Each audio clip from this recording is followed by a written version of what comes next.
tarde.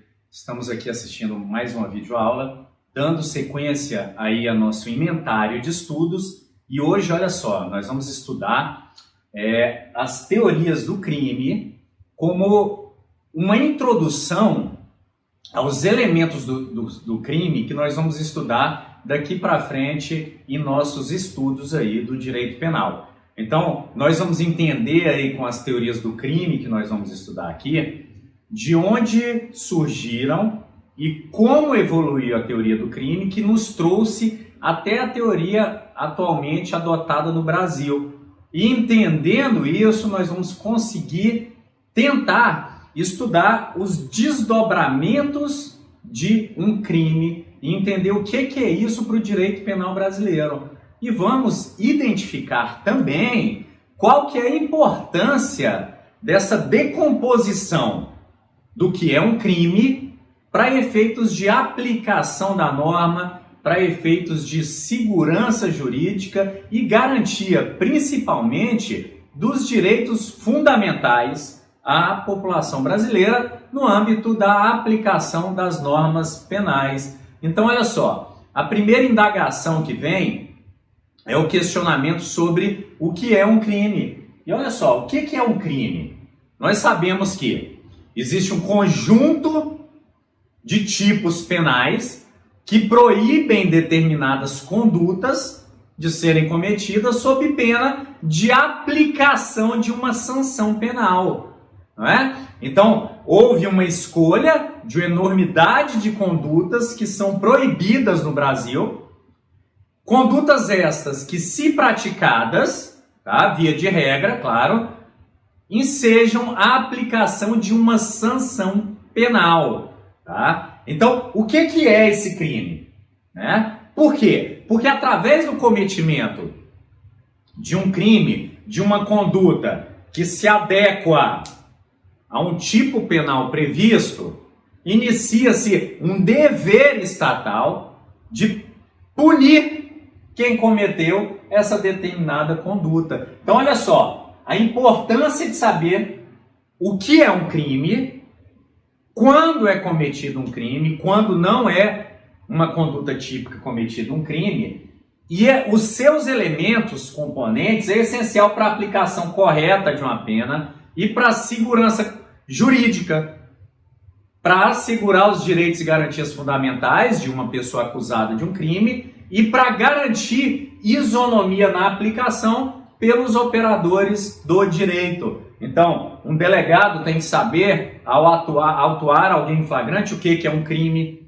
Um promotor deve saber o que é um crime para apuração da justa causa e promover uma ação penal. E o juiz deve saber o que é um crime e seus elementos para verificação acerca da possibilidade de condenação, absolvição e também sobre a aplicação da pena. Então, todos os elementos de um crime, eles dão subsídio de segurança ao jurisdicionado e ao aplicador do direito quando utiliza-se do direito penal. Tá? Os conceitos de crime, eles são abordados sob três óticas. Sobre a ótica formal, então o conceito formal de crime, ele orienta a aplicação do direito e, ao mesmo tempo, a ação das pessoas. Então, ele orienta a aplicação estatal e orienta também a ação das pessoas, tá? Considerando o crime como um tipo penal, a sua abrangência e a sanção penal correspondente, estabelecendo essa tripla relação: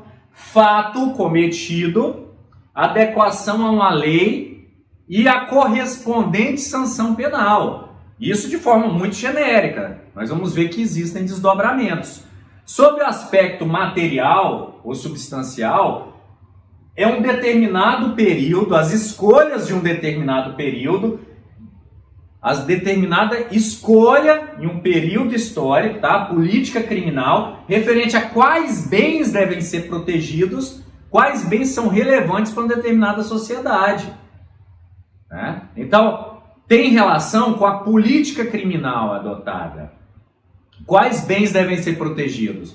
Quais bens são insuficientemente protegidos com os outros ramos do direito e devem ser tutelados pelo direito penal. Olha só, olha a pergunta que Iheri propõe. O que afeta tão gravemente a sociedade que só é evitável com a aplicação de uma pena ou de uma sanção penal, tá? Então, são as escolhas materialmente. Então, olha só, crimes contra a vida, então a sociedade entende, tá? Entende que a vida deve ser tutelada pelo direito penal, patrimônio e assim por diante, tá? Então, olha só, o que deve ser protegido pelo direito penal. E, sob a ótica analítica, dogmática, tá? É a decomposição do crime em seus elementos. Quais são as partes, os fragmentos essenciais de um crime que devem ser analisados?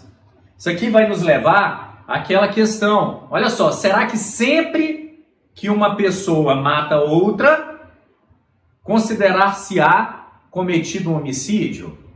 Não existe alguns casos em que a morte de outra é albergada por causas que vão impedir que aquilo se considere um crime? Então, uma pessoa que esteja em legítima defesa, por exemplo, não é? Então, dentre tantos outros exemplos. Então, é fragmentar o crime em elementos que vão dar mais segurança jurídica na aplicação e vão garantir também direitos essenciais e fundamentais. O que nós vamos nos debruçar hoje aqui, sobre os outros dois nós já falamos na introdução aí ao direito penal, vai ser sobre o conceito analítico de crime, ou conceito analítico de delito, que é o mais correto, que é mais amplo. Então, olha só, conceito analítico de delito.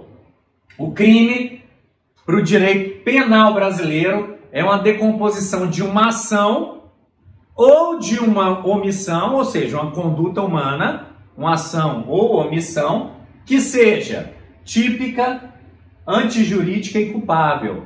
Então, majoritariamente, não só no Brasil, mas também no mundo, adota-se a chamada teoria tripartite do delito. Então, a teoria tripartida do delito, ela decompõe o delito em 3 elementos essenciais. Uma conduta tem que ser típica, antijurídica ou ilícita e culpável, para se possibilitar a aplicação de pena. Então, olha só, no Brasil nós temos vários expoentes. Luiz Regis Prado, Nutti, José Frederico Marques, Aníbal Bruno, Nelson Gria, Juarez Tavares, Zaffaroni, aqui nosso vizinho na Argentina, tá? Mas existe também uma outra forte corrente, ainda que não seja majoritária no Brasil, que é a concepção bipartite do crime, tá? Que é defendida aí por Mirabete, Capês, Damásio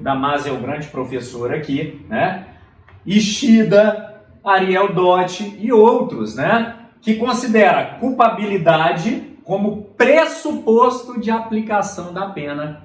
Então eles consideram que o delito ou o crime é uma ação típica e antijurídica e colocam a culpabilidade como pressuposto de aplicação da pena, tá? Nós não vamos estudar essa teoria, vamos nos filiar à concepção tripartite de crime, porque essa é mundialmente mais aceita e no Brasil ela é prevalecente também, ok? Vamos então dar uma olhada aí agora nas teorias, como que nós chegamos a essa construção aqui. Isso não começou no Brasil, isso segue uma construção histórica e racional do direito. Várias teorias foram sendo concebidas e não excludentes umas das outras, não, muito pelo contrário. Foram teorias que foram somando-se umas às outras na criação aí do que nós temos hoje como consolidado. Então nós vamos ter locais que vão adotar teorias diferentes no seu direito interno. E nós vamos ver qual teoria que o Brasil adotou no seu Código Penal, tá? Então não são, olha só, repriso, que nós vamos estudar as teorias do delito, teorias do crime, elas não são excludentes. Muito pelo contrário, criou-se uma teoria inicial e em cima dela foram se propondo aprimoramentos através dessa dialética do direito histórico-racional, ou que a gente chama de direito secular. Então é a sobreposição de ideias, o debate de teorias que traz a evolução do direito, tá? Então vamos ver e vamos estudar a partir de agora como que foi esta evolução. Então, pessoal, sob essa ótica, nós vamos começar da teoria analítica mais antiga que nós temos aqui, que é a teoria clássica ou causalista. Então, a teoria clássica ou causalista é da onde se iniciou a positivação, a sistematização dos conceitos. Verificou-se pela necessidade de criar uma ciência positivada que fosse capaz de identificar os conceitos do crime e possibilitar a sua aplicação mais justa e equânime, transformar o direito penal e os seus institutos em uma ciência mais exata. Então, olha só, como grandes expoentes nós temos aí von Litz, Belling, Radbruch, dentre outros, dentre vários outros, tá? Nós tivemos teorias contrapostas, debates de ideias aí também, tá? Então temos teorias contrapostas. Época, final do século XIX. Característica, como eu já falei, é a busca pela sistematização de conceitos. E a primeira ideia na teoria clássica ou causalista era trazer o crime ou delito como uma composição de aspectos objetivos e aspectos subjetivos. Então, a somatória de uma análise de aspectos objetivos com aspectos subjetivos traria a ideia do que é o delito. Então, olha só o que a teoria causalista ou a clássica nos fala. O que é um fato típico? É uma ação humana, voluntária, causadora de modificação no mundo exterior. Então, era a ideia puramente mecânica, muscular. Então, um comando muscular, um impulso de neurônios que movimentam os músculos, então a ação. E olha só, o primeiro ponto, não abrange a omissão, né? Então, a primeira ideia da teoria do crime, ela esqueceu de colocar a omissão. Nós temos vários crimes omissivos hoje no direito brasileiro. E essa primeira ideia trouxe a ideia de fato típico como ação e esqueceu-se da omissão, os crimes omissivos. Então, olha só, é uma ação voluntária, então tem que ser um ato de vontade, causadora de modificação no mundo exterior. Então, matar alguém poderia ser classificado aqui dentro como uma ação humana voluntária causadora de modificação. Mas uma omissão relevante, a omissão de socorro, por exemplo, não poderia, que é crime hoje no nosso direito pátrio. Então, olha só, tem que ser causadora de modificação. Não traria também a possibilidade de crimes de mera conduta, porque não teriam resultado. Correto? Então, guardar uma porção de drogas, que está como um dos verbos do artigo 33 da Lei de Drogas hoje, não poderia, para a teoria clássica, ser considerado um crime. Por quê? O seu primeiro elemento já estaria inválido, porque não teria uma ação voluntária causadora de modificação. Perceberam? Então, para muitos tipos, hoje ela não se adequaria, tá? O tipo penal, só elementos descritivos, então, exemplo, matar alguém. Outros elementos não eram considerados, elementos normativos, valorativos não eram considerados por tipo. E o dolo ou culpa estava lá na culpabilidade, estava aqui, ó, nos aspectos subjetivos. Então vejam só, poder-se-ia considerar a ação sem se considerar o dolo ou culpa. Então olha só, como que a gente classificaria, por exemplo, um crime tentado? Então vou dar um exemplo. Uma pessoa A atira numa pessoa B. Pau, pau. E a pessoa B recebe ferimentos na perna e logo está curada. Para essa teoria, como a análise do dolo e da culpa é só na culpabilidade, não seria possível saber na ação humana se a vontade foi matar alguém ou apenas lesionar. Olha a dificuldade que essa teoria traria, porque ele desvincula a ação do ato de vontade.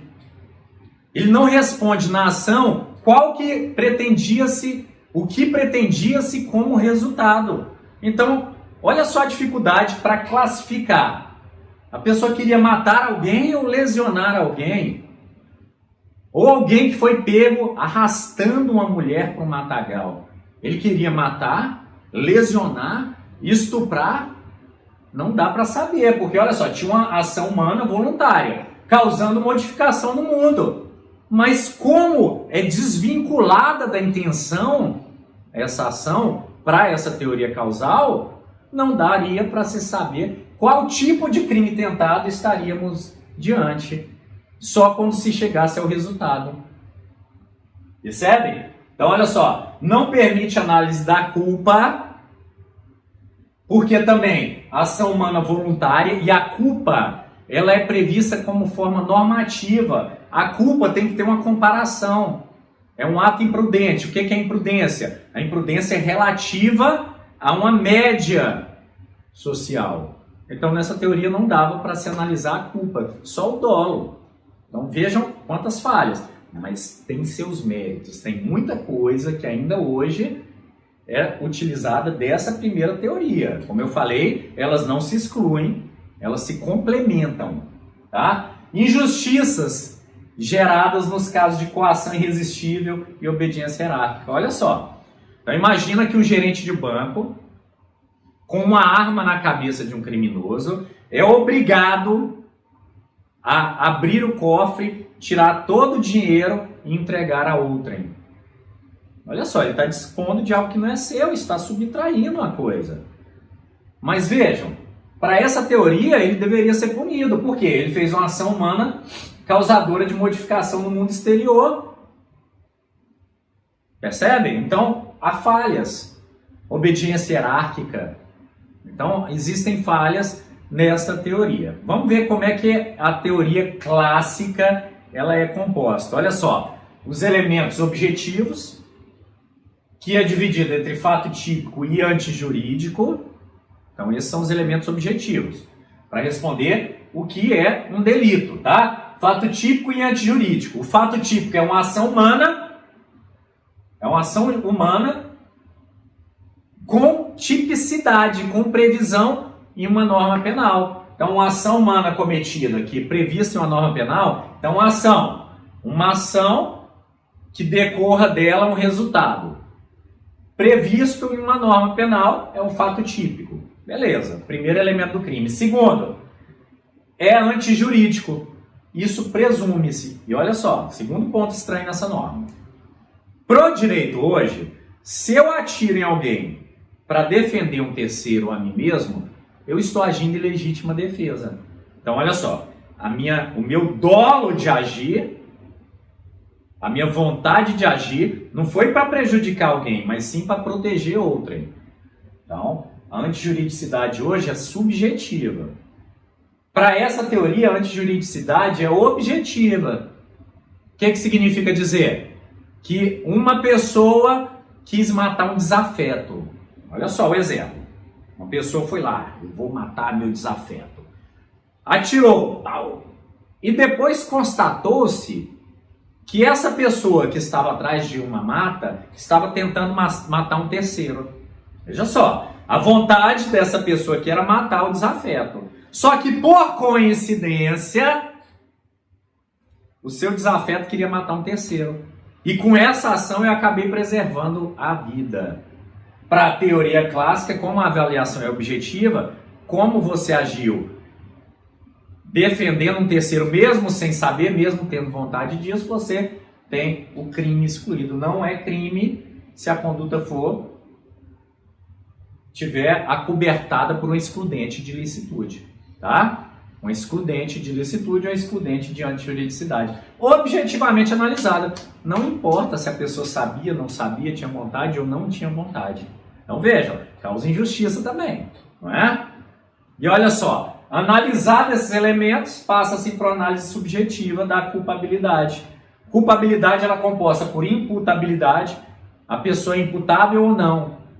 Um louco hoje, o menor de 18 anos, então é imputável ou não. Sendo imputado, analisa-se o dolo ou a culpa, ok? Então, essa teoria, a mais antiga, tem falhas, claro, mas ela foi aprimorada ao longo do tempo, tá? Análise aqui. Primeiro analisa-se o aspecto objetivo, depois o subjetivo. Então vejam, só depois de analisado aqui que verifica-se se há o dolo ou culpa na conduta.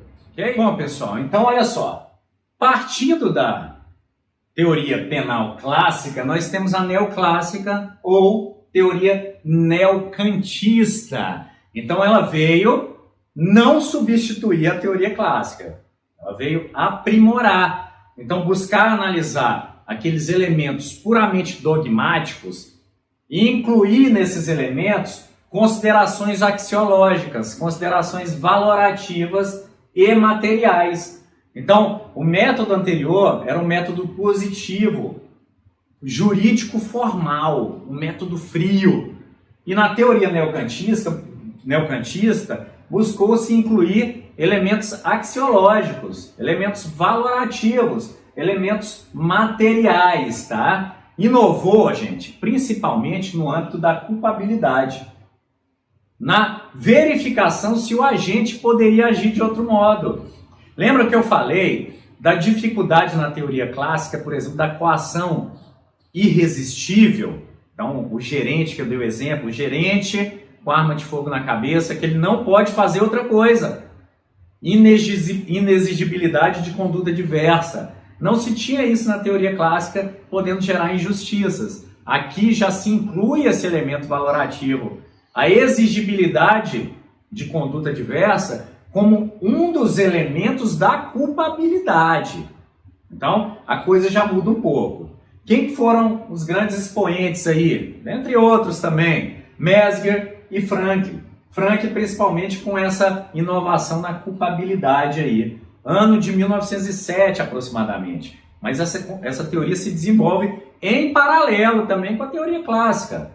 Vão ter pesquisadores ainda que vão manter o estudo da teoria clássica aí, ok? Então, olha só, qual que é a ideia de delito ou de crime para os neocantistas ou os neoclássicos? Vejam só, é um injusto culpável que cria o delito. Então, aqui a ideia de um injusto culpável. Ali, na teoria clássica, nós tínhamos os aspectos objetivos e os aspectos subjetivos. Aqui nós temos um injusto culpável que leva ao delito. Então vamos analisar alguns dos elementos, tá? Sucintos, claro, pelo nosso tempo de aula, tá? Da teoria neocantista ou de teoria clássica. Então olha só, fato típico mudou, não é uma ação humana. Lembram que eu falei do problema da omissão? Na teoria clássica era considerada só ação humana. Aqui não, olha só. Comportamento humano. O comportamento pode ser uma ação ou omissão. Então, comportamento humano, voluntário, continua igual, causador de modificação no mundo exterior. Então, ele tem que ser apto a causar uma modificação no mundo exterior, tá? Causar. O tipo penal admite já elementos não meramente descritivos e o dolo e culpa permanece na culpabilidade. Aqui nós não tivemos avanço, nós só agregamos mais elementos na culpabilidade, tá? Mas vamos ver isso aqui no esquema. Inclui-se aí a exigibilidade de conduta diversa na culpabilidade, como eu falei. Nós vamos ver o que foi agregado aqui. O dolo é híbrido, né? É o chamado dolo normativo, é o dolus malus chamado. A pessoa tinha que ter a vontade somada à potencial consciência da ilicitude. E isso trouxe alguns problemas também para essa teoria. Claro, as teorias são testadas, são validadas, apontam-se erros, debates e essa teoria tende a evoluir para uma nova teoria. Essa é a grande ideia, tá? Então, olha só, vamos ver o problema. A subcultura criminal, ela poderia ser um impedimento à pena. De que forma? Eu vou dar um exemplo. Como, na ideia do dolo híbrido ou dolo normativo, além da vontade de cometer o ato, então, olha só, uma pessoa vende uma droga. Além de a conduta de vender, A pessoa vendeu porque queria vender uma droga. Então isso é o dolo. A vontade deliberada apontada para o resultado pretendido. Ela tinha que ter potencial consciência da ilicitude. Então vou dar um exemplo de um problema. Um jovem viveu a vida inteira em uma comunidade que tinham traficantes dominando. Então vamos ver. E sempre viu pessoas vendendo droga nessa comunidade. Suponha que esse jovem nunca teve acesso a meios de comunicação, culturais, e não sabia que aquilo era errado. Então, vendo pessoas vender drogas, ela começou a cometer condutas, depois de imputável, de venda de droga também, acreditando que aquilo era correto, porque sempre viu bancas de drogas, vendendo drogas, comercialização, gente comprando, gente vendendo, tá? Então, olha só, aqui nós poderíamos ter um dolo que afastaria a conduta como sendo criminal. Por quê? Porque não havia a potencial consciência da ilicitude. Então é um dos problemas identificados aqui, tá? Identificados aqui, impedindo a aplicação de uma pena. E a impossibilidade aqui de análise da intenção do agente. Continua, olha só, comportamento humano voluntário, causador de modificação no mundo. Como que você saberia se esse comportamento humano, antes de analisar a culpabilidade como outro elemento, como elemento posterior, se ela era típica ou não? Para cá, para os neocantistas também, vou lhes dar um exemplo. Um médico que apalpasse uma região genital de uma paciente que estivesse com anestesiada, não se poderia analisar se ele cometia ou não uma conduta típica, porque a análise do dolo seria posterior. Então, olha só, ele vai ter agido violando uma norma prevista tipicamente. Então, a pessoa sem condição de se defender, sendo apalpada nas regiões genitais. Mas vejam, não tem o dolo aí. Não tem o dolo, tá? Olha só, a intenção da gente não era essa, do médico. Ele tinha a intenção de fazer uma consulta, um exame, uma avaliação clínico, tá? Então, é um dos problemas da teoria neoclássica ou neocantiana. E olha só, o que é que nós temos como elementos aí da teoria neoclássica? O injusto é um fato típico e antijurídico, tá? Um fato típico e antijurídico. Fato típico, olha só, nós temos aqui agora a conduta. Conduta, tá? Pode ser ação ou omissão. Antes só tinha ação, que tem que ser tipicamente prevista, eu falei o problema do médico, a conduta de apalpar as partes íntimas. É uma conduta que gera um resultado que é típica. Então, já teríamos aí um elemento aí de um injusto penal, não é? Não tinha uma causa excludente de antijuridicidade. Então vejam, aqui continua objetivamente analisada. Continua aquela história que eu falei de uma pessoa que mata outrem e não se faz análise da vontade que ela tinha. Queria matar para defender outrem ou não? Não importa. Se matou e acabou por um acaso defendendo outrem, deixa de ser crime. Então vejam, nós temos aspectos que podem causar injustiças na aplicação ou na não aplicação de pena a um criminoso. E o aspecto subjetivo aqui, tá? Culpabilidade tem como elemento imputabilidade que já tinha, dolo ou culpa, aqui que se analisa, tá? Separado, e a exigibilidade de conduta diversa, que nesse caso aqui permite o que nós temos no nosso Código Penal, tá? Olha só, já permite o que nós temos, a coação irresistível. A coação irresistível, ela já vai excluir aí a possibilidade de aplicação de pena nessa teoria também. Beleza? Então, olha só. Teoria neoclássica trouxe essas duas evoluções, mas ainda não são suficientes. Não seriam suficientes para explicar o nosso direito penal atual no Brasil. E aí surge uma teoria, tá? E aí, pessoal, para explicar o direito brasileiro, surge uma teoria, tá? Aproximadamente lá em 1930, então, surge uma teoria que se adequa com o que nós adotamos no Brasil atualmente. Então, o Código Penal brasileiro, já adianta a vocês, ele adota a teoria finalista. Ele adota a teoria finalista em seu sistema. Então, nosso sistema adotou a teoria finalista, tá? Como criador, nós temos o Wetzel, aí, o Hans Wetzel, tá? Época, mais ou menos 1930. E olha só, aproxima-se a fenomenologia, o mundo do ser importa para o finalista, o mundo do ser, e não só o mundo do dever ser, tá? Então, olha só, impossibilita a separação entre o objeto, que é o crime, e o criminoso e o sujeito. Então, vai unir as duas coisas, tá? A conduta, para os finalistas, é o comportamento humano, voluntário, psiquicamente dirigido para um fim. Então, vejam, nós trouxemos aqui o dolo e a culpa pro tipo. Então, não importa só a conduta, importa o que se quis, o que se pretendia, o resultado que se buscava com a conduta. E é por isso que é chamado de finalista.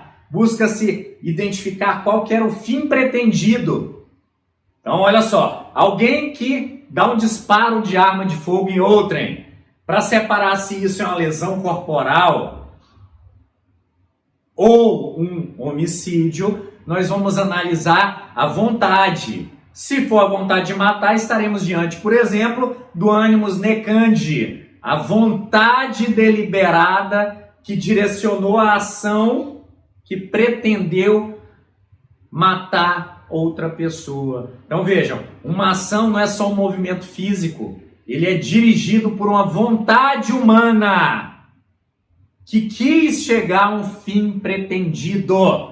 Então, finalismo por quê? Porque analisa-se, junto com a conduta, o que se pretendia como fim da conduta, finalismo. Então, olha só os elementos que nós temos aqui. O fato típico, para se ter um crime nessa teoria finalista, tem que ser um fato típico, antijurídico e culpável.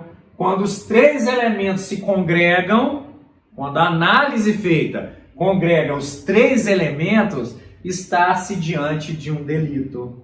Tá? Então, para essa teoria, nós temos aí, para essa teoria finalista, adotou-se a teoria tripartite de crime. O crime, o delito, é um fato típico, antijurídico e culpável. Tá? Vamos entender quais que são os elementos. Olha só, primeiro, ação. Conduta humana voluntária dirigida para um fim. Psiquicamente dirigida para um fim. Olha lá. Fim, finalismo. Fim, finalismo. Dirigida. Quem que dirige a conduta? A vontade humana.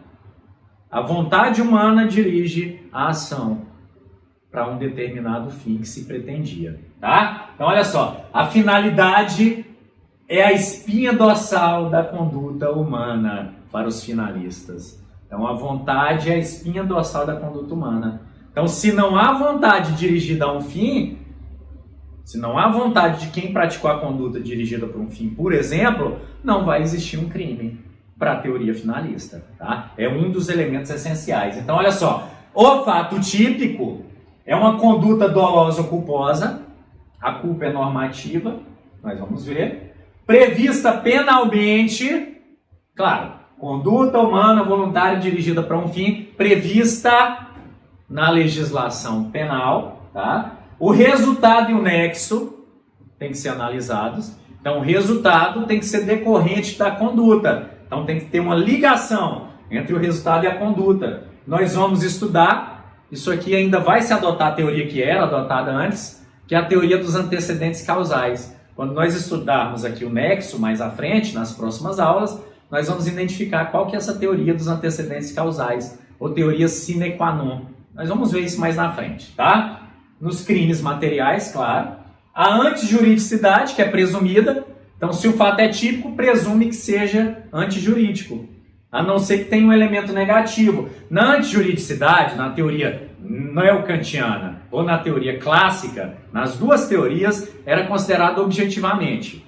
Não importa se a pessoa quis cometer o ato para evitar o injusto a um terceiro, no caso da legítima defesa de terceiro, ou se ela cometeu e por coincidência a pessoa queria causar injusta a terceiro. Não importava o elemento subjetivo. Aqui não. Aqui a antijuridicidade é subjetiva. Tem que haver a intenção. Tem que haver o fim. Olha só, o finalismo incide também na antijuridicidade.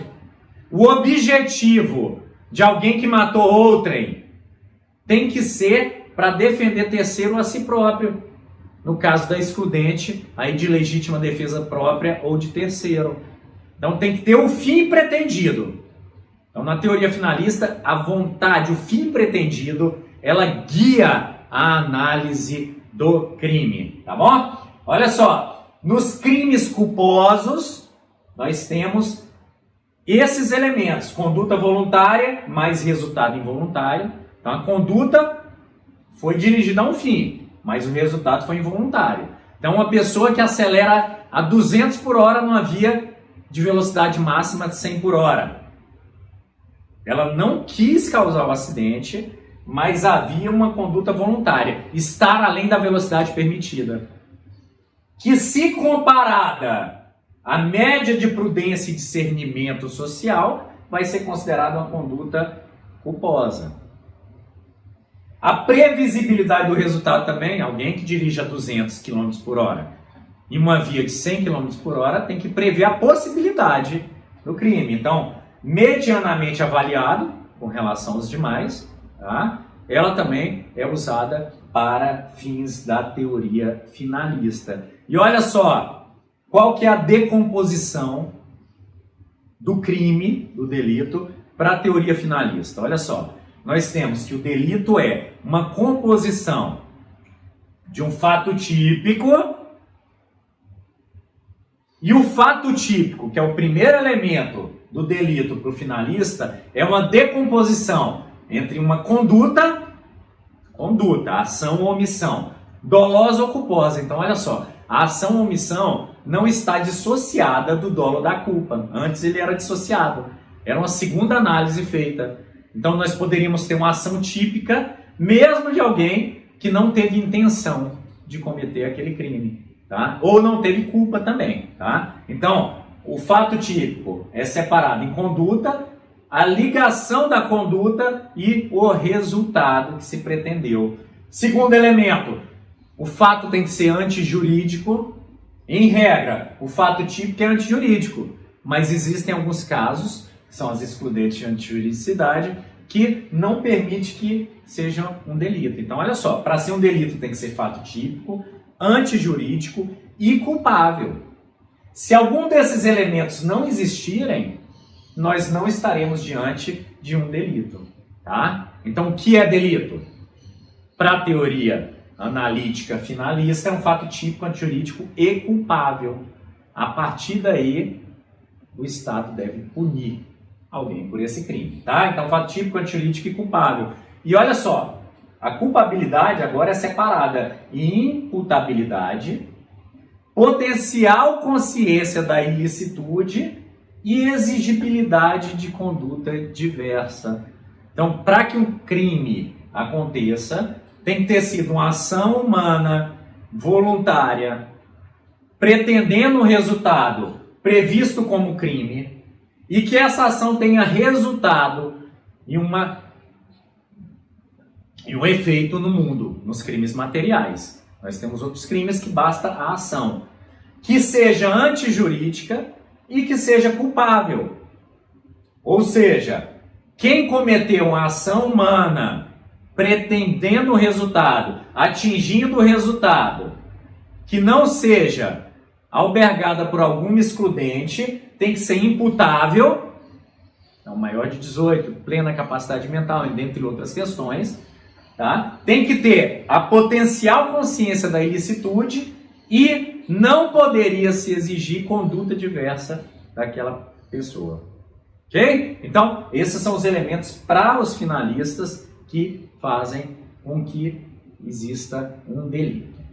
Além dessas três teorias, que são as teorias fundamentais que nós temos, tá? Dentre as quais destaco a teoria finalista, porque é adotada pelo Código Penal, nós temos aí também as teorias funcionalistas, que elas foram desenvolvidas mais recentemente meados ali da década de 70 do nosso século passado aí, tá? Por Klaus Roxin e Gunther Jacobs como principais expoentes. E olha só, são dois extremos de uma mesma teoria.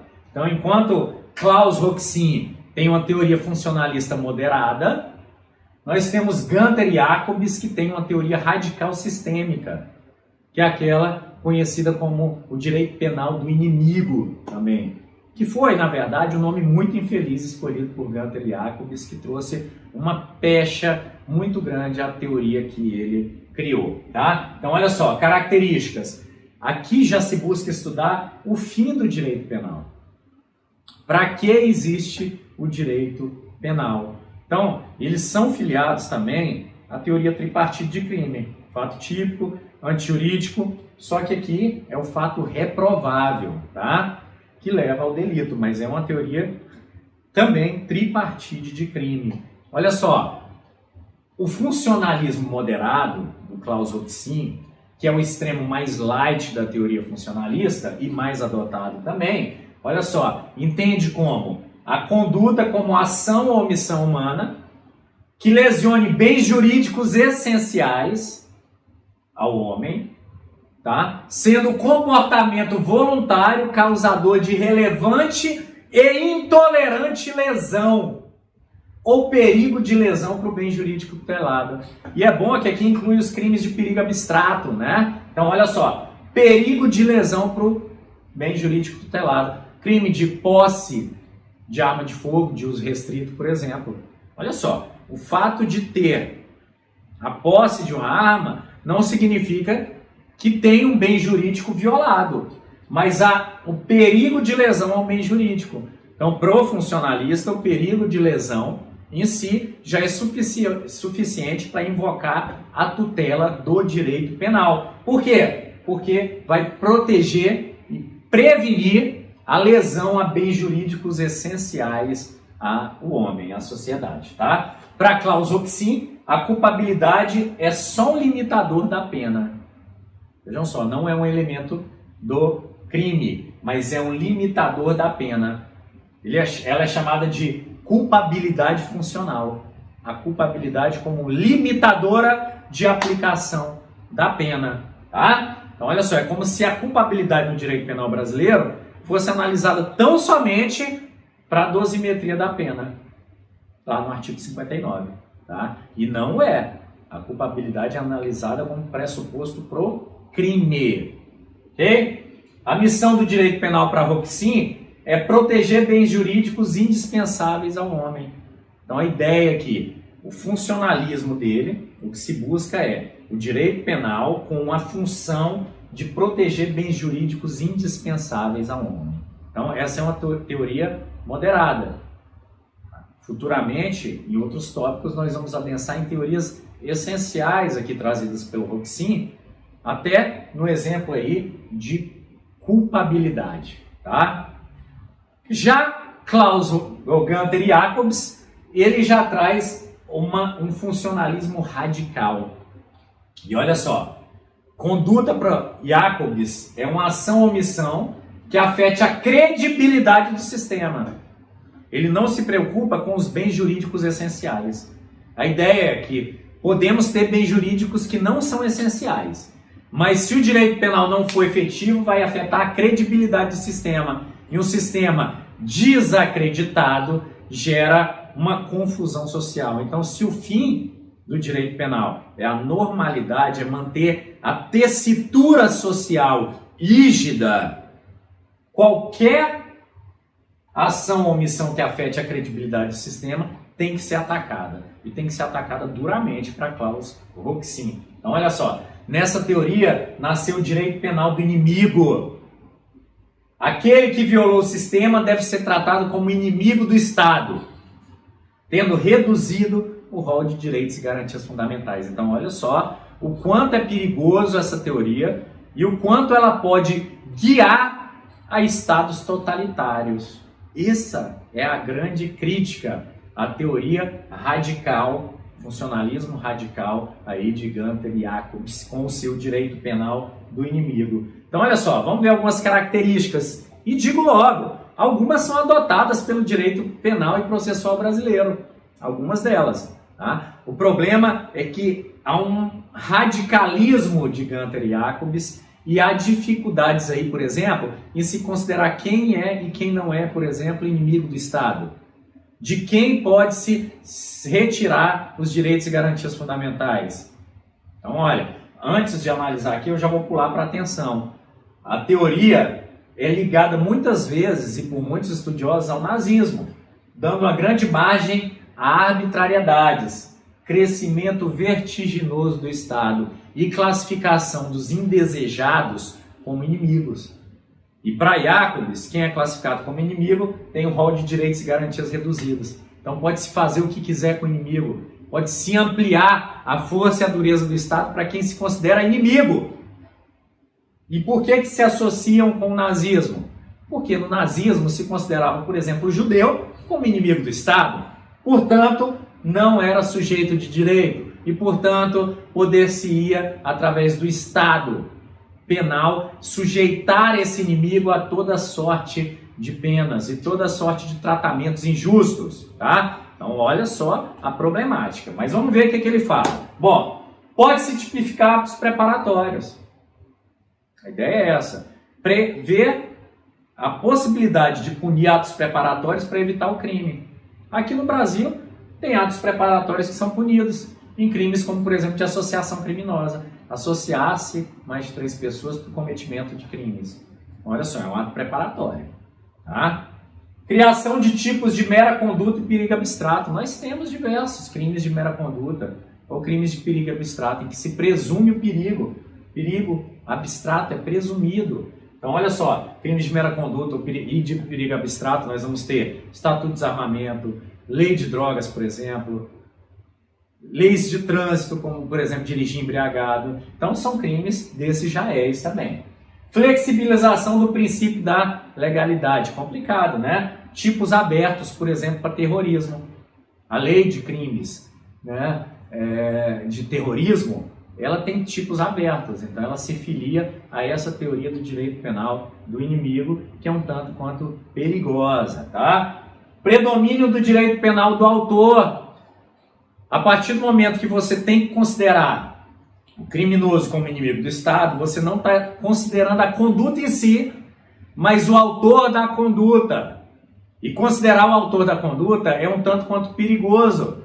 Nós saímos do direito penal do fato, em que vai se punir na ideia, tá, de Roxin, aquela conduta que violou um bem essencial à sociedade, e vai punir o autor pelo fato de ele ser um inimigo da sociedade.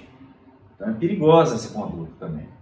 Desproporcionalidade da pena, exatamente por conta de ser um direito penal do autor.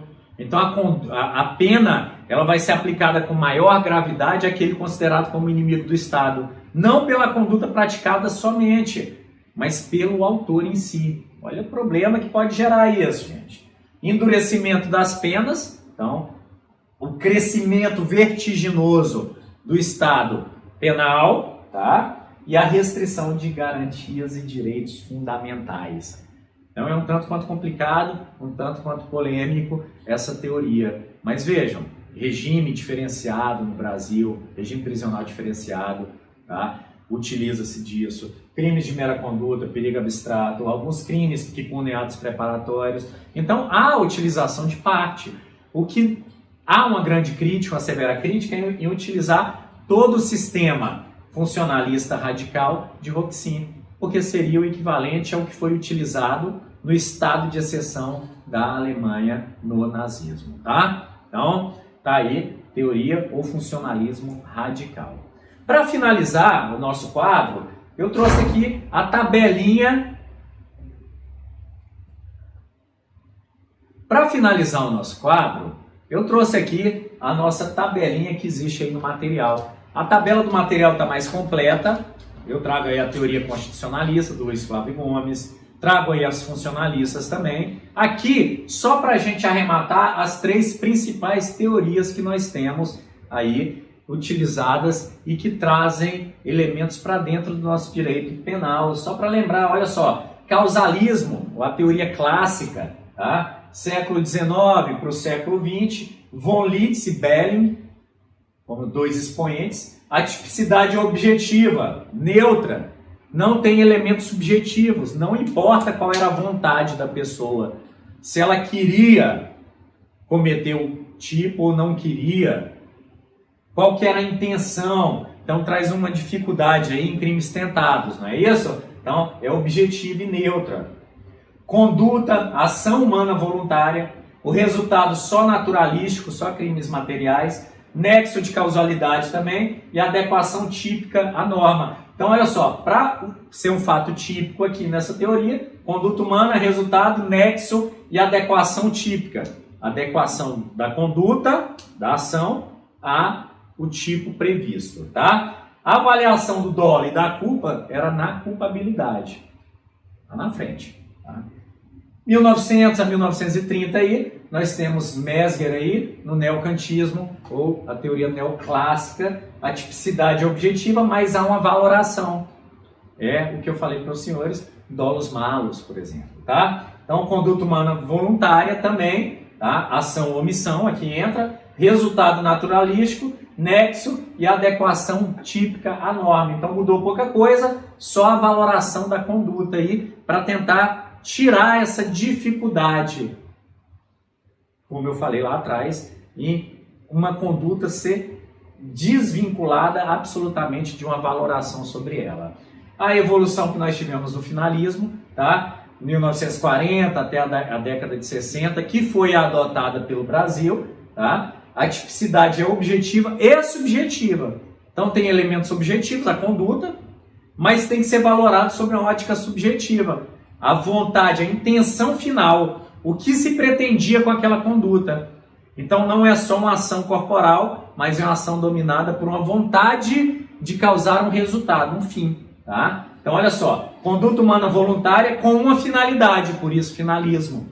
Resultado naturalístico, nexo de causalidade e adequação típica, subsunção do fato praticado à norma prevista no texto penal legal. Tá? A parte subjetiva da tipicidade e análise do dolo da culpa. Então vem tudo junto na análise aqui da tipicidade.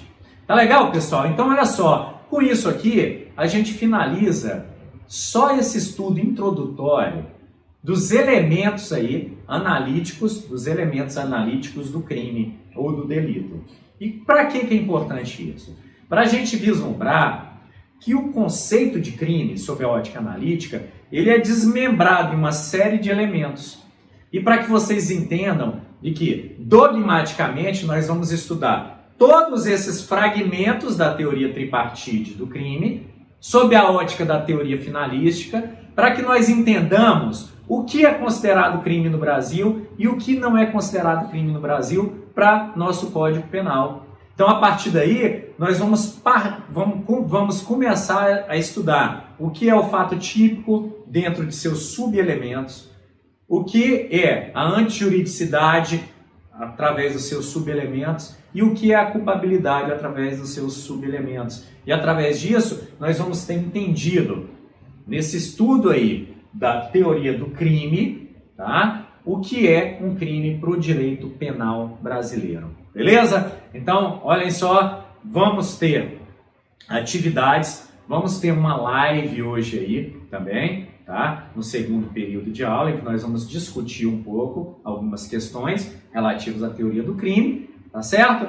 Então, olhem lá no portal, vejam as regras que nós vamos ter hoje para a nossa interação, estudem o material e na próxima semana nós vamos estar juntos de novo. Forte abraço a todos!